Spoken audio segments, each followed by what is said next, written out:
Well, my name is Emmy Probasco. I'm a senior fellow here at Georgetown Center for Security and Emerging Technology. I am thrilled to welcome you today for our event, China's AI Leap. The event was inspired by some really groundbreaking research under the title Pulling Back the Curtain on China's Military-Civil Fusion, which was authored by Cole McFall here in the front, Sam Bresnick, and Daniel Cho, who is somewhere else in the audience. The team analyzed nearly 3,000 AI-related contracts that were published by the People's Liberation Army between 2023 and 2024. And what they found is really illuminating. I'd highly recommend reading the report, which is just here in the back.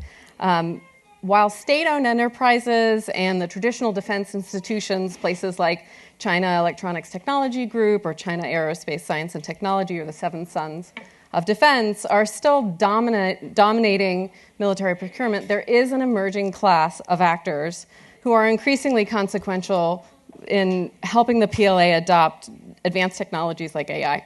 Cole's going to talk more about the results of the study in a little bit, but needless to say, these are pretty substantial findings that all leaders should take note of.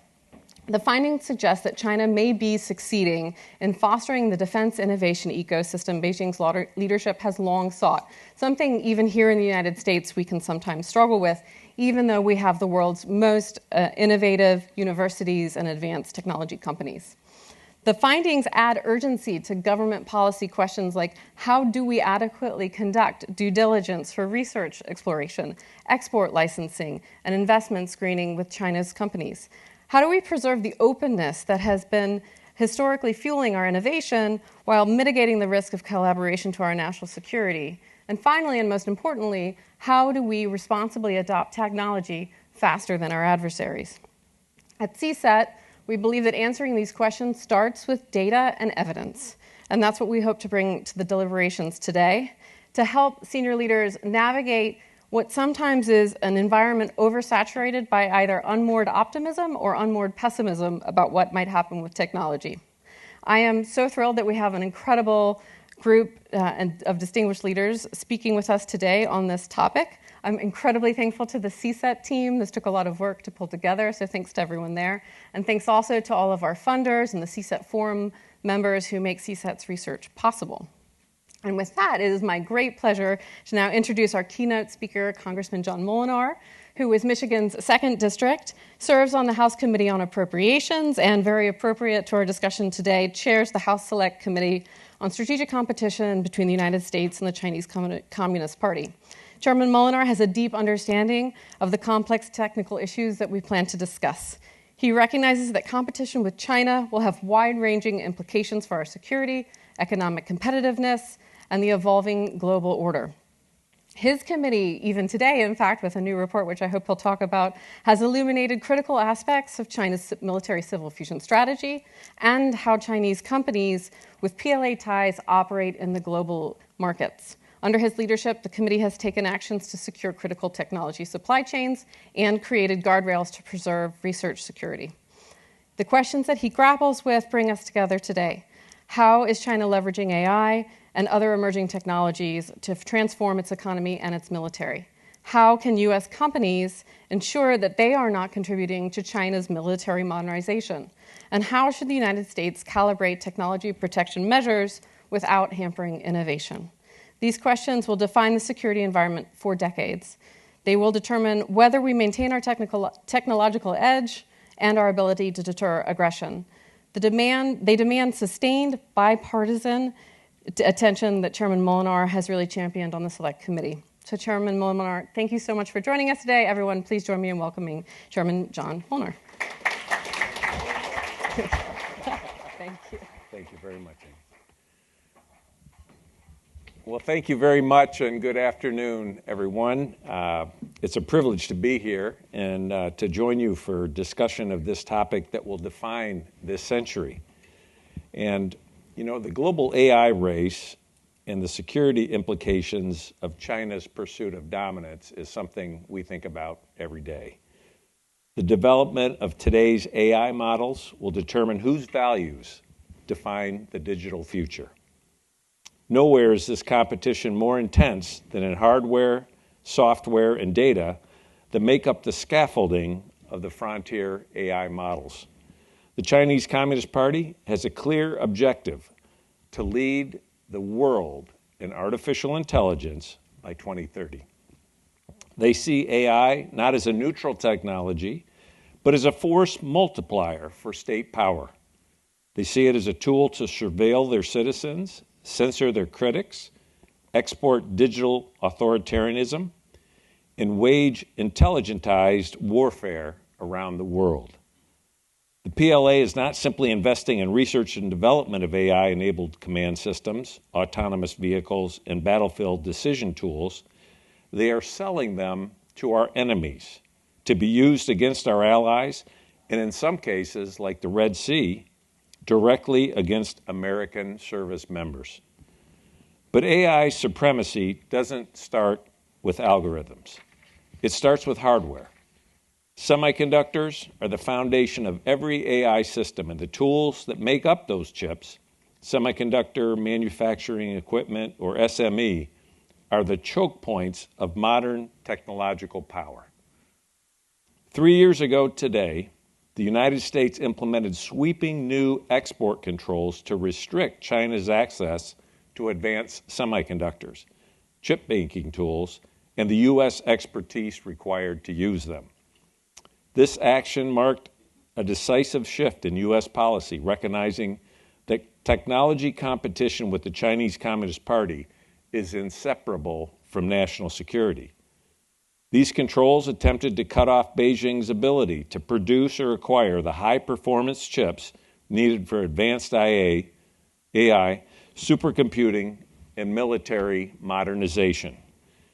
In doing so, America recognized both how important semiconductors are and the ability to produce them was going to be, as well as the need to stop China from acquiring this technology and capturing it like it had so many others. However, a few years ago, our select committee released a new bipartisan report, and we referenced, that shows how the world's top SME tool makers, 3 American, 1 Dutch, and 1 Japanese, all sell tens of billions of dollars worth of these tools to China every year. Even worse, many of their top customers are entities blacklisted by the U.S. government or entities owned by the Chinese state. Despite U.S. export controls, Beijing continues to exploit enforcement misalignment of those controls between the U.S. and its allies like Japan and the Netherlands. At the same time, Western tool makers have dramatically increased their sales to China. Between 2022 and 2024, each of these companies more than doubled their share of global revenue coming from Chinese state-owned actors. This is a warning, not a data point.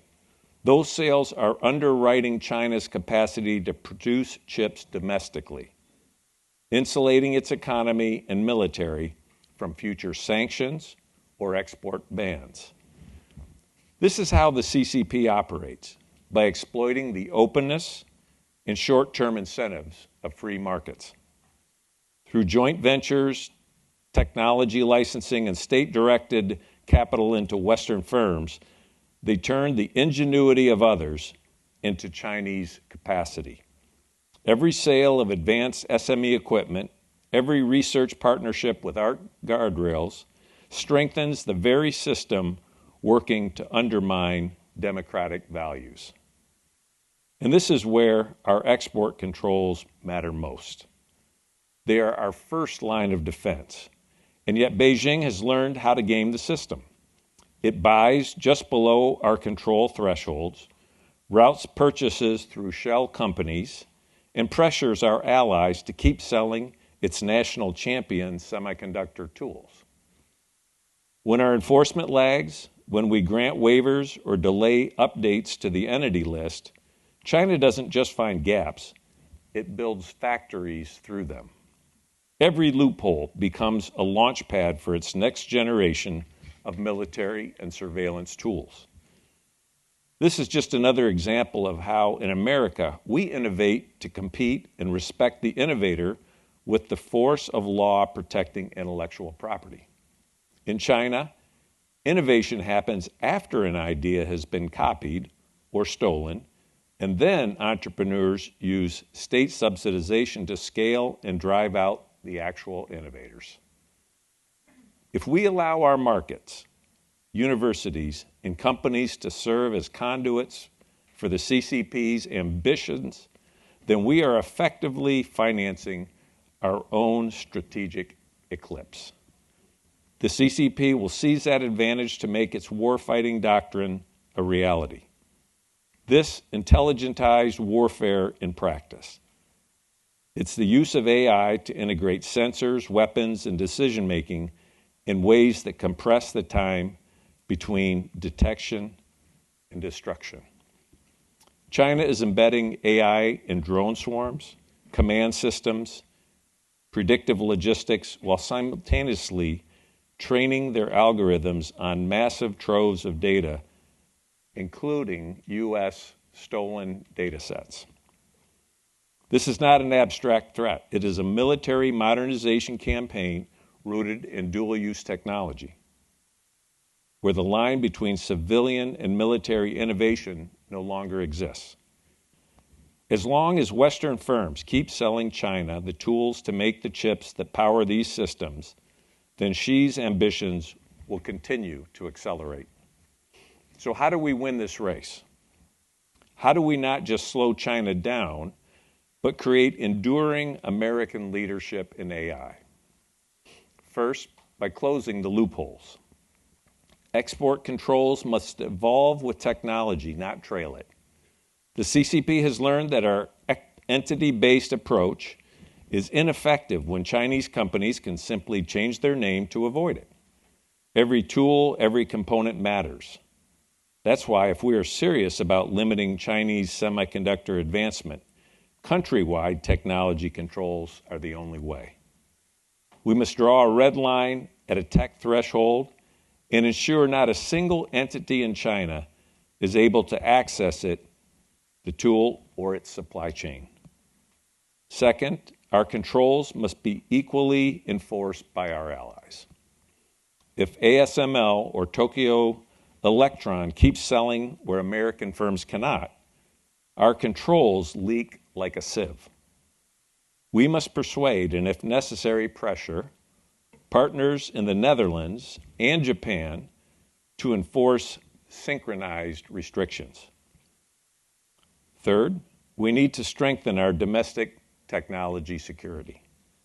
We must strengthen, not erode, protections against the inclusion of Chinese technology in U.S. fabs. America cannot rebuild its manufacturing base by relying on the very country that destroyed it. We have spent billions of taxpayer dollars to bring back semiconductor manufacturing. To let Chinese tools onto our fab floors would be repeating the same mistake that got us here, sacrificing our economic and national security for a cheaper Chinese product. As we build American chip production capacity, we must ensure that capacity is manufactured by secure and trusted tooling suppliers, not those controlled by the CCP.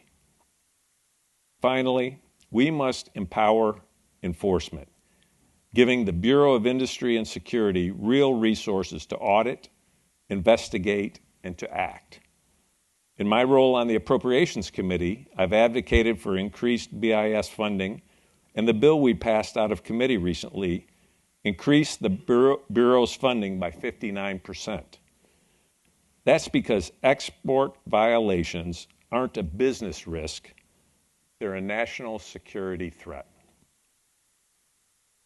In conclusion, defending our technological superiority is not acting like China, as some allege, but acknowledging the plain reality in front of us.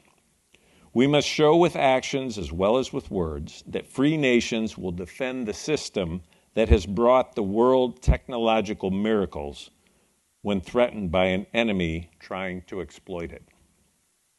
America's advantage has always come from two things: the freedom to innovate and the moral clarity to use that innovation for good. China's AI strategy seeks to erode both. To weaponize openness and rewrite the norms of technological power in the image of authoritarian control. Will we let the CCP define the next generation of intelligence, artificial or otherwise? Or will we lead with the conviction that built the free world's technological foundation? That's our charge, to ensure innovation serves liberty, not tyranny. Thank you very much.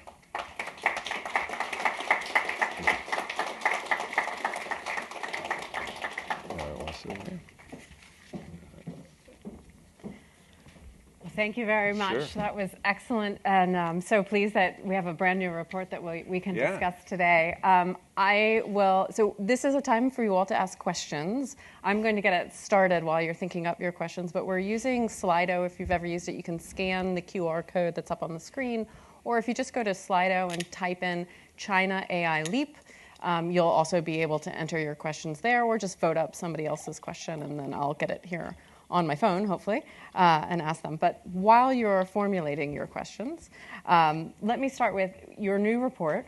It talks kind of about how the export controls have been ineffective in preventing China from advancing its semiconductor manufacturing. You listed some of your recommendations, but I wonder if you could go into a little bit more depth about specific recommendations on things like you said, we're synchronizing the export controls or synchronizing efforts around the world. Yeah, it's very important that we work with our allies and partners. We don't want to be in a situation where we're telling them not to sell certain products into China, and then we're disadvantage them when others will sell into there. So it's important that we collaborate. We also recognize how China evades things by changing the name of companies. They also, because of their national security laws, if one company were to purchase something and the CCP were to require that company to sell it to another company, they'd be violating national security laws if they didn't do that. And so we have to recognize that we have to look at both the entities as well as the whole country, and also look at different key strategic technologies where we don't want to give them additional leverage over our industrial base. I think you mentioned the technical thresholds, and yes. I was wondering if you could talk a little bit more. What sorts of thresholds are you considering? Yeah, so when you talk about semiconductors, there's various aspects of it. One of the things we recognize is right now in the United States, our chips are at a higher capability than they're able to produce. And there's always this question, to what level, you want to have America in our way of life basically lead the world in this. But to do that, you also want to not help them gain an advantage, because what they do is they invest in these technologies, get a national champion, they subsidize it heavily and drive out competitors out of business. And so this idea of a rolling technical threshold is one that says we want our American companies to be able to sell into China, not our best material, not even the next best material, but material that allows China to advance their capabilities at a certain level, but recognize we don't want to help them, leap forward either in their, chip capabilities or their overall compute capabilities. And so we've recommended a 10% threshold for their compute capabilities relative to ours, and that we've recommended a rolling threshold that says, let's not just look at our best technologies and sell them one step below, but let's analyze where they are, allow our companies to sell into their market in a way that helps them advance so that they continue to use our technology, but not gain in leaps and bounds, and so that we always have a measurable advantage. And this would be part of the resourcing of commerce to try and start to manage that Yes. new process. Yes. And can I ask, you mentioned, in the report, there's some pretty amazing numbers about how much is going to China. When you look across the reasons why that's happening, do you have a sense for how they're able to sell so much despite export controls? I think they're just very creative in how they approach things. We aren't accusing any of the companies. We looked at 5 different companies, 3 U.S. companies, 1 Japanese, 1 Dutch company. And what we found is, China's very adept at figuring out ways around this. And the companies, of course, are trying to find ways so that they can sell their product. And so, the challenge is, how do we put policy guidelines that are not burdensome in terms of market forces, but are very clear and enforceable. And that's what we need to do with our policy recommendations. All right, so I'm starting to get some questions, Yeah. and so one is, if we need to work with allies, can you address the administration's actions to tariff companies and increasing costs to manufacture chips in the U.S.? So I think, how do you work with the allies with some of the tariff negotiations that are ongoing, and then also how do you cope with the cost of manufacturing here in the United States? Well, I think, the Trump administration's goal has been to do more manufacturing here, bring more manufacturing back, also address some of the inequities in terms of our trading relationship with other countries, including our allies. One example, I come from Michigan, which is an automotive state, and I think we had a 2.5% tariff on some of the European products coming in, and turns out they had a 10% tariff in the EU on our. Now, I wasn't even aware of that. I assumed it was reciprocal, but it wasn't until we started having these, doing this analysis. And so my hope is that the Trump administration will get to a point where there's reciprocity in trade policy, and there are, he's being very aggressive, and sometimes our allies don't like that. But if you look at some of their trade barriers, their non-tariff trade barriers, they are creating unfair markets for our products as well. So my hope is that we get to a point where, I tend to be more of a free trader, but I also want to recognize the importance of fair trade.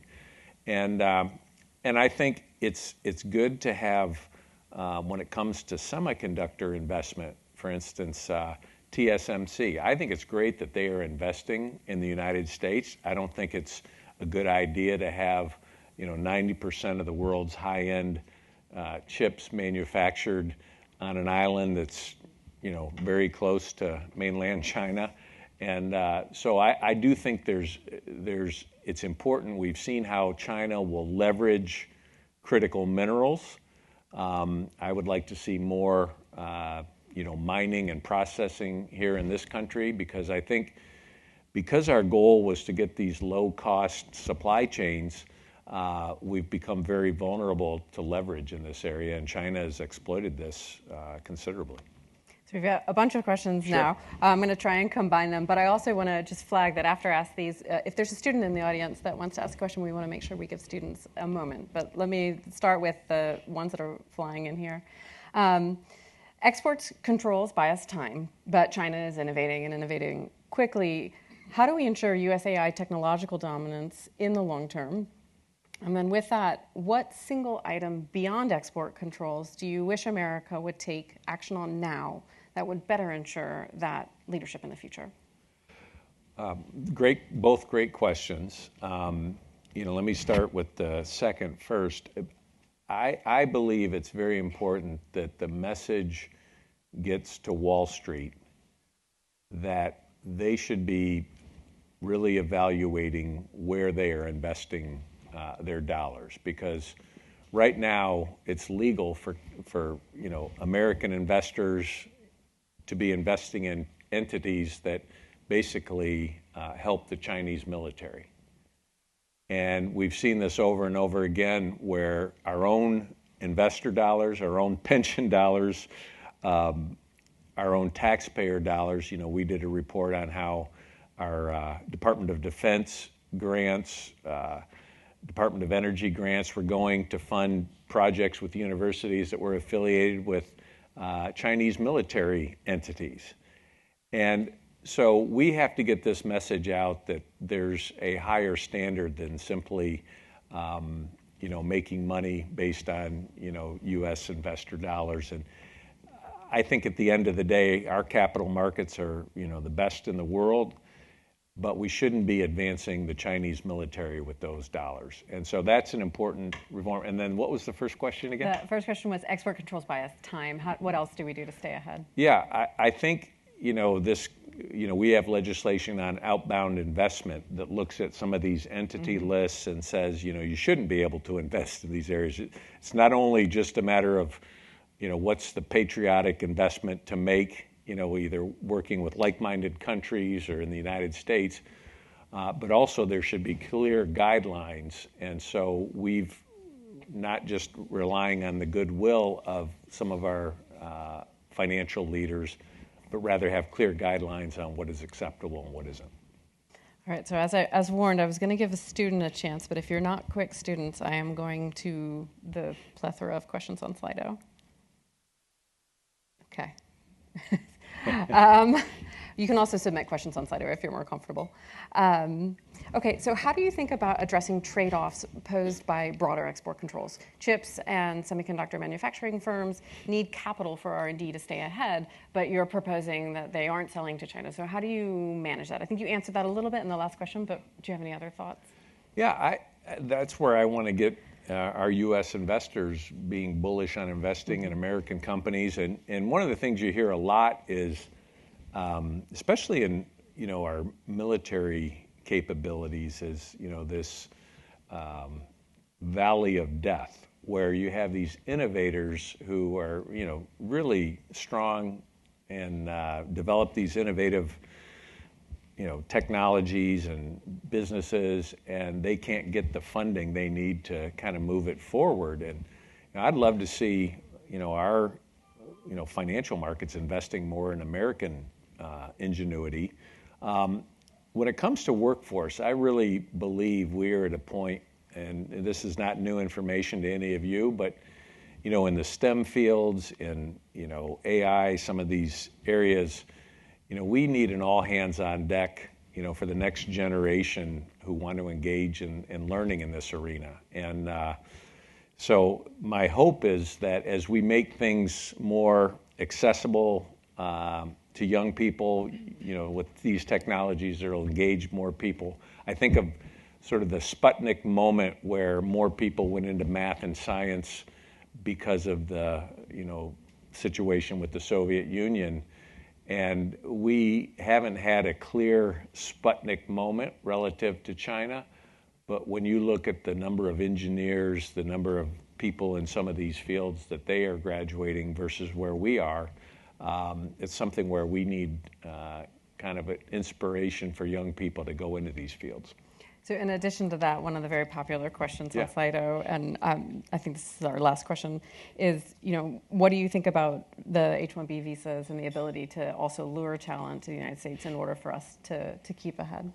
Yeah, I think there's a lot of these visa programs that really need to be reformed and enhanced. I'm most familiar in my district with H-2A, which is an agriculture worker visa, and then there's H-2B, which is tourism. And there are American businesses that can't open or stay open without those visa programs working. The H-1B, is something that I think we ought to be looking at and say, what are the needs of this country, and how do we make sure we're getting value for these visas, investments? One of the things relative to China that makes me very concerned is you have Chinese students, and there's always this question of, how, what's that look like in the future? Because you have a number of Chinese students who would want to just learn here. They're very bright students. They want to learn something and then go back home and contribute to their, economy, support their family. And then you have some who would actually like to stay here and become part of the American dream which is such a history of immigration in this country. And that you have some that, because of the national security laws of China, are open to being leveraged by the Chinese Communist Party to do whatever they're asked to do. And so you have all these instances of espionage, corporate as well as, we had in my home state, students from the University of Michigan who were stargazing outside of Camp Grayling where there's military exercise being conducted. And you say, how do you differentiate when it comes to these kinds of programs? So we need a better way of vetting, but we need to make sure that these visa programs welcome the people who want to be part of this country longer term and want to contribute to our way of life, because we've benefited so much from that over the years. Well, Chairman Molnar, I can't say thanks enough for coming. I know you're a little busy right now, but I appreciate you taking time to speak with us about this. If everyone, please join me in thanking Chairman Molnar for joining us today. Thank you very much. Thank you.